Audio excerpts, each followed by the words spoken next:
So if we want to do a hem along this bottom edge here, this raw edge, we would fold it up about 1/4 of an inch and then fold it up however much more you want that hem to be. So if you wanted a really long hem, say on curtains or something, you could do like up to 4 inches, or if you want to leave a little bit of room for if you need to let down a pair of pants, you can make this part bigger. But for these purposes, I'm just going to fold it up about another 1/2 inch, 1/4 of an inch, and then press that with an iron. And then I've got my needle prepared with a knot on the end. And the first stitch I'm going to show you how to do is called a whip stitch. So for that, you would start the needle by bringing it up through the top of this folded part right here.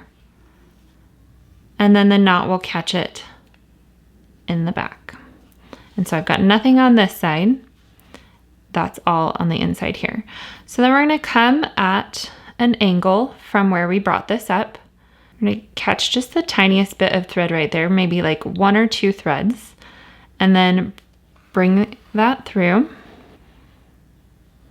So you can see I've got this angle going here. And then the needle would come through and catch on the fold here and go through there.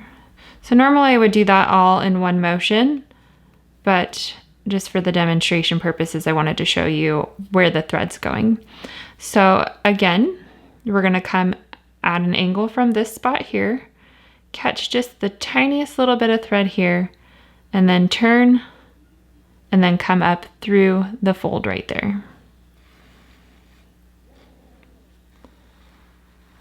Pull that through, and one last time, an angle to the left, catch some thread, then turn and bring your needle through the fold here. So the whip stitch has this distinct angled look like that. And then on the front, I just have these tiny itty bitty stitches here that you wouldn't even notice if it had been the same color thread that I'm using. So then just continue that along the length of the hem until you get to the end. And then to finish that off, just take your needle through the fold part right here. Bring that through, leave a loop, put the thread through the loop, tie that off, and then go under that little stitch that was created again, leave a loop, go through that loop, and then tie a knot. And then to hide that, I'm gonna bring my needle down in the fold here,